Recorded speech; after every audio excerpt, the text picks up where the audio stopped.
ఈరోజు ఏం చేసాం వర్క్, వస్తువులన్నీ ఏం చేసాం ఎస్ఎండి రీవర్క్ స్టేషన్స్తో రిమూవ్ చేస్తున్నాం, చెక్ చేస్తున్నాం కొన్ని, వాటిని మళ్ళీ కూడా బిగించాం. రీవర్క్ స్టేషన్స్తో రిమూవ్ చేసాం, మళ్ళీ దాంతోనే వేసాం మనం. కొన్ని వస్తువులు అలా ఉండవు, తీయటం వరకు దాంతో, అంటీయటం సోల్డరింగ్ ఐరన్తో చేయాలి. ఇవాళ మనం చేసిన వర్క్ అంతా ఏంటి, బ్లోయర్ అంటే దాని అసలు పేరు ఎస్ఎండి రీవర్క్ స్టేషన్. రీవర్క్ స్టేషన్తో వస్తువులన్నీ పీకాం. ఏమేమి వస్తువులు పీకావు, హై పవర్ రెసిస్టర్ పీకావు, ఎలక్ట్రోలైటిక్ కెపాసిటర్లు తీసావు, కాయిల్స్ తీసావు, కాయిల్లో బూస్టింగ్ కాయిల్ కూడా తీసావు, గ్రే కాయిల్ తీసావు, రౌండ్ కాయిల్ తీసావు. అలాగే రౌండ్ కాయిల్లో ఒకటి తీసినప్పుడు పోయింది కూడా చెక్ చేసావు. మళ్ళీ ఇంకేం చేసావు, క్రిస్టల్ ఆసిలేటర్లు వేసావు, ట్రాన్సిస్టర్స్ 3 పిన్స్ తీసావు, అలాగే 6 పిన్స్ ఐసీలు తీసావు, 8 పిన్స్ ఐసీలు తీసావు. ఎస్ఎండీలు పిన్నులు కనబడ్డాయి కదా, పైన 3 కింద 3 ఉన్నాయి కదా, 8 పిన్స్, 6 పిన్స్, 6 పిన్నులు ఎస్ఎండి ఐసీలు రిమూవ్ చేసావు, ఫిక్స్ చేసావు. అలాగే తర్వాత 8 పిన్నులు, పైన 4 కింద 4 పిన్నులు కనబడ్డాయి కాబట్టి ఏంటది ఎస్ఎండి ఐసీ. ఆ ఐసీ కూడా రిమూవ్ చేయటం ఏం చేసుకున్నావు, చక్కగా అమర్చావు.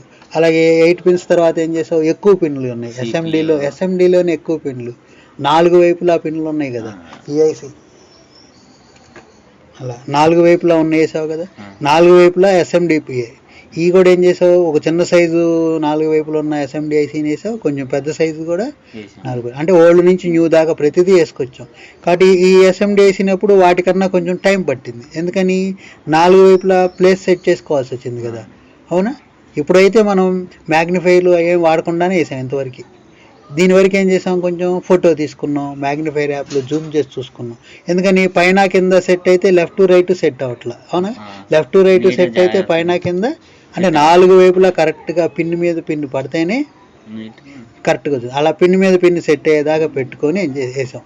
అలాగే తర్వాత ఏం చేసాం, ఇంకొంచెం పెద్ద సైజు ఎస్ఎండి ఐసీ 4 వైపు పిల్లు ఉన్నది వేసాం. ఐసీలు ఇట్లా పెట్టుకున్నప్పుడు ఏం చేసావు, జాగ్రత్తలు కూడా తీసుకున్నాం. అవి మళ్ళీ వద్దాం. ఫస్ట్ ఏం చేసావు, నువ్వు రాగానే బ్లోయర్ నేను చెప్పగానే నిన్నంతా ఏం చేసావు, నిన్న వాటర్లో పడి వస్తే అట్లాగనే సర్వీస్ చేసావు, టెన్నర్తో సర్వీస్ చేసావు. టెన్నర్తో కాకపోతే సాఫ్ట్వేర్ అనుకున్నాం, సాఫ్ట్వేర్ది కాకపోతే పేస్ట్ ఆర్ ఫ్లెక్స్తో చేసాం. అది కూడా లెవెల్ కాకపోతే ఏమనుకున్నాం, ఇక ఈ ఐసీలు ఇట్లాంటివన్నీ కూడా మనం మార్చుకోవాలనుకున్నాం, రీప్లేస్మెంట్. ఇవాళ ఇప్పుడు ఏం చేసావు, రాగానే హై పవర్ రెసిస్టర్ని తీసినప్పుడు కూడా మీటర్తో చెక్ చేసావు. దాన్ని మోగితే ఏమనుకున్నాం, బాగుంది. మీటర్ని బజర్ రేంజ్లో పెట్టి చెక్ చేసావు 2 పిన్నుల మీద. మోగితే ఏమనుకున్నాం, గుడ్ అనుకున్నాం. మోగకపోతే ఓపెన్ అన్నాం. ఏమన్నా దాన్ని ఓపెన్ అన్నాం. పాత ఫోన్లో అయితే హై పవర్ రెసిస్టర్ దగ్గర ఉన్న ఐసీని ఛార్జింగ్ ఐసీ అంటాం. ఇప్పుడు స్మార్ట్ ఫోన్లో high power resistor charging IC దగ్గర వాడట్లా. అయినా గుర్తుపెట్టుకో, ఒక్కోసారి ఇప్పుడు వాళ్ళు వాడట్లా, రేపు వాడకపోవచ్చు అని ఏం లేదు, అది ప్రొటెక్షన్కి పెడతారు. ఇప్పుడు ప్రొటెక్షన్ పెట్టలా, కొన్ని రోజులాగా ఏం చేస్తారు, మళ్ళీ ప్రొటెక్షన్ పెట్టాడు అనుకో, ఇదేంటి అనుకోవచ్చు. గుర్తుపెట్టుకుంటే బెటర్. కాబట్టి హై పవర్ రెసిస్టర్ పీకటం, వేయటం వచ్చింది, అంటే రిమూవ్ చేయటం, మళ్ళీ ఫిక్స్ చేయటం 2 వచ్చింది, ప్లస్ చెకింగ్ కూడా వచ్చిందిగా మీటర్తో. తర్వాత ఏం చేసావు, ఎలక్ట్రోలైటిక్ కెపాసిటర్ తీసావు. ఎలక్ట్రోలైటిక్ కెపాసిటర్ కూడా ఇప్పుడు స్మార్ట్ ఫోన్లో వాడట్లా. అయినా నేను ఎందుకు నేర్పాను, వస్తువులన్నీ తెలియాలి మనకి, అన్ని వస్తువులు తీయటం వేయటం తెలియాలి. స్మార్ట్ ఫోన్లో వాడట్లా, ఫస్ట్లో వచ్చిన స్మార్ట్ ఫోన్లో ఉన్నాయి, ఇప్పుడు లేవు. అలాగని రేపు వేయడానికి గ్యారంటీ ఏం లేదు, అర్థమైందా. కొన్ని వస్తువులు ఇవాళ లేని, కొన్ని వస్తువులు తర్వాత వస్తాయి మళ్ళీ, అప్పుడు వాడిని మళ్ళీ తర్వాత కొన్ని ఆపేస్తుంటారు. అందుకని ఉన్నవన్నీ మనం నేర్చుకోవాల్సింది. ఎలక్ట్రోలైటిక్ది ఎలా ఉంది, ఎల్లో కలరు, రెడ్ కలర్లో ఉంది. రెడ్ వైపు ఏం చెప్పాం, ప్లస్ గుర్తు, ఎల్లో వైపు మైనస్.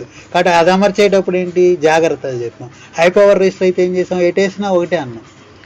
ఎలక్ట్రోలైటిక్ కెపాసిటర్ ఏం చేసాం, రెడ్ వైపు ఉన్నది మళ్ళీ రెడ్ వైపే పెట్టాలి, ఎల్లో వైపు ఉన్నది మళ్ళీ పెట్టాలి. అది గుర్తులుగా మెయింటైన్ చేయాలి, ఓకేనా. అలాగే ఎలక్ట్రోలైటిక్ కెపాసిటర్ని మీటర్తో కొలిస్తే ఏంటి, ఏమీ రీడింగ్ ఏమీ చూపించదు, బజర్ ఏమీ మోగదు. బజర్ ఏమీ మోగకపోతే ఏమనుకున్నాం, అది బాగుంది.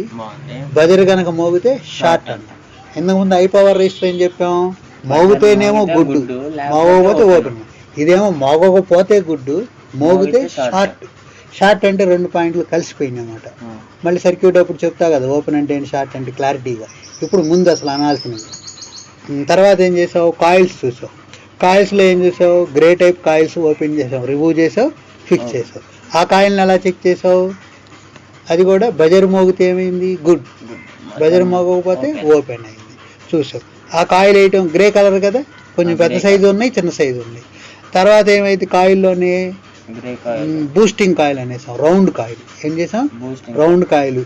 ఎక్కడ వాడతాడని చెప్పాను, ఎల్సిడి లైట్స్ కోసం లైటింగ్ ఐసీ దగ్గర వాడతారు బూస్టింగ్ కాయిల్. లైటింగ్ ఐసీ దగ్గర 40 volts దాకా చేస్తున్నా కదా, బ్యాటరీ 4.2 volts తీసుకొని ఏం చేస్తుంది లైటింగ్ ఐసీ 40 volts దాకా చేస్తుంది. ఆ పెంచడంలో ఈ బూస్టింగ్ కాయిల్ పాత్ర కూడా ఉంటుంది అనమాట. ఓకేనా.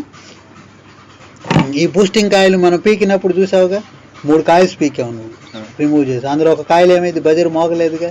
ఏం చేసాం, ఓపెన్ అనుకున్నాం. అప్పుడు ఏం చేసావు, వేరే ఫోన్లో ఉన్న కాయిల్ తీసుకొచ్చి అందులో వేసుకున్నాం. ఇవన్నీ వెళ్ళి షాపులో అమ్మరు, చిన్న చిన్నవి. వేరే రఫ్ బోర్డు, పాడైపోయిన బోర్డులో తీసి ఏం చేసి మళ్ళీ వేసుకోవచ్చు అనమాట. కొన్ని వస్తువులు చిన్న చిన్నవి అమ్మాల్సిన పని ఏం లేదు కదా. కాబట్టి కాయిల్ అనేది మోగితే గుడ్డు, మోగకపోతే ఓపెన్. అది బూస్టింగ్ కాయిల్ కూడా చెక్ చేసుకున్నావు కదా.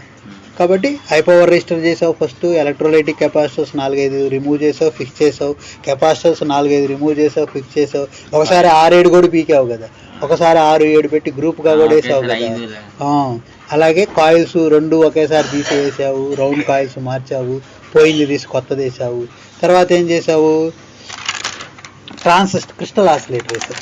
క్రిస్టల్ ఆసిలేటర్ కూడా పాత స్మార్ట్ ఫోన్స్లో ఉన్నాయి, ఇప్పుడు స్మార్ట్ ఫోన్స్లో వాడట్లా.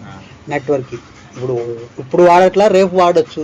అందుకని మనం అది కూడా నేర్చుకున్నాం. క్రిస్టల్ ఆసిలేటర్ అంటే ఎలా చూడాలని గుర్తుపెట్టుకోవాలి కదా. మెటల్ లాగా ఉంది, మెరుస్తూ ఉందిగా, బిళ్ళలాగా ఉంది కదా, చిన్న మెటల్. ఎన్ని పిన్లు వచ్చినాయి దానికి వెనక తిప్పి చూస్తే 4 పిన్లు ఉన్నాయి. అది కూడా అమర్చేటప్పుడు ఏం చెప్పాము, చుక్క కానీ పేర్లు కానీ ఉంటాయి, చుక్క పేర్ల ప్రకారం అమ్మాలి. ఇందుకు ముందే ఎలక్ట్రోలైటిక్ కెపాసిటర్ ఏమో రెడ్ డేట్ ఉంటే రెడ్ డేట్ వేయాలి, ప్లస్ మైనస్. క్రిస్టల్ ఆసిలేటర్ కూడా ఏం చెప్పాము, పేర్ల ప్రకారం కానీ చుక్క ఉంటే చుక్క ప్రకారం అమర్చాలి. ఎట్లా పడితే అట్లా వేస్తే 4 పిన్ల ఫంక్షన్ వేరు. అందులో సప్లై, సిగ్నల్, అవుట్పుట్ అట్లా ఉంటాయి అన్నమాట. అందుకని ఎట్లా పడితే అలా వేయకూడదు, పేర్ల ప్రకారం చుక్కల ప్రకారం వేయాలి. ఇది ఆసిలేటర్ ఒక సర్క్యూట్ అనమాట ఇది. తర్వాత ఏం చేసావు, 3 పిన్నుల వస్తువు వేసావు. ఆ 3 పిన్నుల వస్తువు పేరేంటి, ట్రాన్సిస్టర్. ఏంటి ఆ 3 పిన్నులు, ఎమిటరు, బేసు, కలెక్టర్. ఒకటి ఎమిటరు, ఒకటి బేసు, ఒకటి కలెక్టర్. ఇది ఇప్పుడు చెక్ చేయాలి, తర్వాత చెక్ చేస్తావు. ఇప్పుడు వెంబడే గుర్తుపెట్టుకోలేదని నేను మీటర్తో చెక్ చేయించాలి, రేపు మళ్ళీ చెక్ చేస్తాం ఇది బాగుందో లేదో చదవటం అనేది. 3 పిన్నుల వస్తువు కనపడంగా ఏం చెప్పాలి, అది ట్రాన్సిస్టర్. చూసావు 3 పిన్నుల వస్తువు పెట్టావు కదా, తీసావు కదా, కొంచెం పెద్ద సైజు తీసావు, కొంచెం చిన్న సైజు 2 సార్లు రిమూవ్ చేసేసావు కదా. తర్వాత ఏం చేసావు, 6 పిన్స్ ఐసీ వేసావు, SMD. 6 పిన్స్లో 2 రకాలు ఉంటాయి. 6 పిన్స్ అంటే 2 ట్రాన్సిస్టర్లు కలిపి 6 పిన్స్. ఒక ట్రాన్సిస్టర్కి 3 పిన్నులు కదా, ఎమిటరు, బేసు, కలెక్టర్. 2 ట్రాన్సిస్టర్లు ఉన్నాయనుకో, 2 ఎమిటర్లు, 2 బేస్లు, కలెక్టర్లు. అట్లా 6 పిన్స్ 2 ట్రాన్సిస్టర్లు ఉంటాయి, ఐసీ సర్క్యూట్ కూడా ఉంటుంది.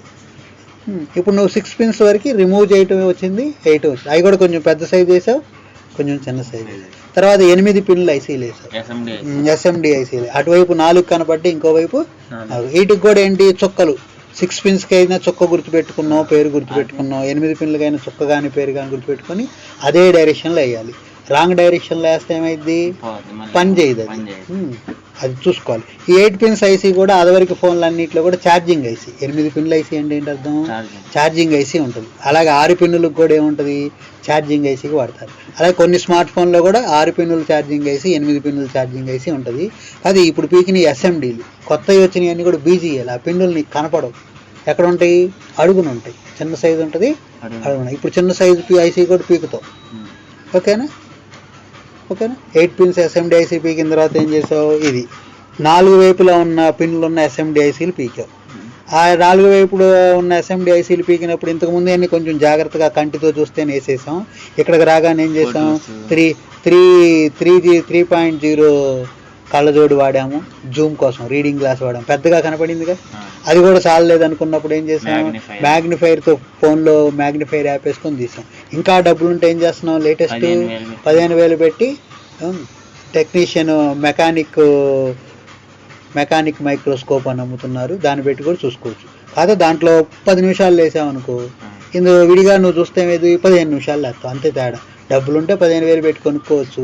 ఇప్పుడు ఇది బాగానే వేసావు కదా, వేసిన తర్వాత కూడా మళ్ళీ జూమ్లో పెట్టి తీసావుగా. ఫోన్ జూమ్ కూడా ఎక్కువే వచ్చింది కదా, దాదాపు. ఫోన్లో మ్యాగ్నిఫైర్ యాప్ కూడా ఏంటి 20x 30x వస్తాయి. తీసుకుంటే ఏం జరిగింది, ఒక పాయింట్ కూడా తేడా ఉన్నా కూడా మనకు కనపడిందిగా, పక్కకు జరిగిన. అట్లా మ్యాగ్నిఫైర్ ఖచ్చితంగా ఫాలో అవ్వాలి, ఎక్కువ పిన్లు ఉంటాయి. చక్కగా వేసావు ఎస్ఎండిసి. తర్వాత ఏం చేసావు, బీజీఐసీలు చదివిస్తాం. బీజీఐసీలు కూడా ఫస్ట్ టైం పీకాం, ఈఎంఎంసీ పీకాం. ఏం చేసాం, పీకిన తర్వాత ఏం చేసుకున్నావు, ఫస్ట్ 2 పీకిన తర్వాత ఐసీని శుభ్రంగా 10 రేస్ క్లీన్ చేసావు. బోర్డులో పాయింట్ని కూడా శుభ్రంగా 10 రేస్ క్లీన్ చేసావు. తర్వాత బోర్డులో పాయింట్లని పేస్ట్ వేసేసి ఒకసారి బ్లో చేసావు కొంచెం నీట్గా రావడానికి. ఐసీని కూడా ఏం చేసావు, మళ్ళీ పేస్ట్ వేసి మళ్ళీ ఒకసారి బ్లో చేసావు. అంటే ఇక రీబాలింగ్ చేయలే ఇవాళ మనం, అర్థమైందా? రీబాలింగ్ చేయకుండా ముందు సింపుల్గా చేసాం. తర్వాత లెవెల్ ఏం చేస్తాం, సింపుల్గా చేస్తే సక్సెస్ అవ్వవు ఈ బీజీఐసీలు. ఎస్ఎండీల వరకు ఓకే, ఎందుకంటే పిన్స్ బాగున్నాయి అనుకో. ఇప్పుడు ఇవాళ నువ్వు వేసిన ఐసీలు సిపియు ఒకటి వేసావు, ఈఎంఎంసీ వేసావు. ఈఎంఎంసీకి పిన్లు ఏమైనాయి, రీబాలింగ్ చేయకుండానే ఏంటి తీసిన తర్వాత నీట్గానే ఉన్నాయి కదా. బోర్డులోనూ బాగానే ఉన్నాయి, ఐసీలోనూ. సిపియుకి బాగోలేదుగా. వాటిని ఖచ్చితంగా ఏం చేయాలి మనం, రీబాలింగ్ చేసుకోవాలి. రీబాలింగ్ చేయడం కోసం స్టెన్సిల్, పీపీడీ పేస్తూ ఉంటుంది. అది మళ్ళీ ఇంకోసారి చేసుకుంటాం. ఇవాళ ఇప్పుడు ఒక లెవెల్ 1లో చేసాం.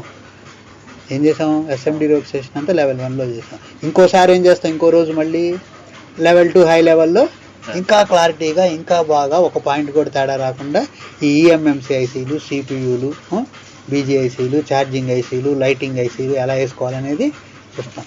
ఎందుకంటే ఎక్కువగా మార్చుతున్నాం కదా. ఇప్పుడు ఐసీలు కూడా మార్చే స్థాయికి వెళ్ళాం. చిప్ లెవెల్ అంటే అదేగా ఇప్పుడు అది. కాబట్టి ఇక్కడ ఏం చేసాం, స్పీడ్గా చేసాం, స్లోగా చేసాము. స్లోగా, నిదానంగా, పర్ఫెక్ట్గా చేసాం. తొందరపడితే ఏమైంది, బ్లోయరు చెడగొట్టుకుంటారు, బోర్డులు చెడగొట్టుకుంటారు, వస్తువులు చెడగొట్టుకుంటారు. ఆ పీకిన వస్తువులు కింద పడేసుకొని ఎత్తుక్కుంటుంటారు. వస్తువు పీకంగా అది ఎక్కడ ఉంటుంది, బోర్డు పైన వేయకుండా కింద వేసుకుంటుంటారు. ఎందుకంటే అంచు చివరిలో పెట్టుకుంటారు. మనం అన్నీ జాగ్రత్తగా నీట్గా పెట్టుకున్నాం, మధ్యలో పెట్టుకున్నాం. చక్కగా ఏమైంది, అది సింపుల్ ఒకటి కూడా పడకుండా నీట్గానే చేసాం. అన్ని వస్తువులు దాదాపు బాగానే వచ్చినాయి కదా. ఐసీలు అయితే చాలా, ఎస్ఎండి ఐసీలు అయితే చాలా బాగా వచ్చినాయి. బీజీఏలు ఇంకా 1-2 రోజులు బాగా ప్రాక్టీస్ చేసామనుకో ఏమవుతాయి, ఇంకా సూపర్ అవుతాయి. సిపియు వేసుకున్నాం. బీజీఐసీ అయినా ఎస్ఎండి ఐసీ అయినా ఏం చేసాం, చుక్కలు ఎటు ఉన్నాయో చూసుకున్నాం, పేరు ఎటు ఉన్నాయో చూసుకున్నాం. ఎలక్ట్రోలైటిక్ అయితే ఏం చేసాం, ప్లస్ మైనస్ చూసాం, రెడ్ గుర్తు ఎల్లోది కదా. క్రిస్టల్కి ఏం చేసాం, పేర్లు చూసాం, చుక్క చూసాం. ఎస్ఎండి ఐసీలకి ఏం చేసాం, మళ్ళీ 6 పిన్లైనా 8 పిన్లైనా చుక్క పేర్లు చూసాం. పేరుంటే పేరు, చుక్కలు ఉంటే చుక్కలు, డాటెడ్ అనమాట. ఆ డాట్ ఉన్నది ఫస్ట్ పిన్ అని అర్థం. ఐసీలో డాట్ ఉంటే ఏంటి అర్థం, ఒక కార్నర్లో. అలాగే వాళ్ళు బోర్డులో కూడా డాట్ చూపించి ఇచ్చారు. బోర్డులో కూడా ఏం చేశాడు, చుట్టూ స్కేల్ వేసి ఒక డాట్ పెట్టాడు కదా. అది కాబట్టి ఈఎంఎంసీలు వేసాము, సిపియూలు వేసాం. వాటికి ఇచ్చేసాం. బేసిక్ లెవెల్గా బాగా లెవెల్లో చేసాం ఒక లెవెల్లో. రేపు మళ్ళీ ఇంకోసారి చేసుకున్నాం అనుకో, ఇంకో పూట ఏమైంది, ఇంకొంచెం ఇవాళ కన్నా నీట్గా వేస్తాం. అంటే సాల్డరింగ్ నీట్గా అవ్వాలి. బీజీఐసీలు అడుగున అయినాయో లేవో నీకు తెలియదు. సక్సెస్ రేట్ చాలా తక్కువ ఉంటుంది. రీబాలింగ్ చేస్తేనే వాటికి సక్సెస్ రేట్ ఎక్కువ ఉంటుంది.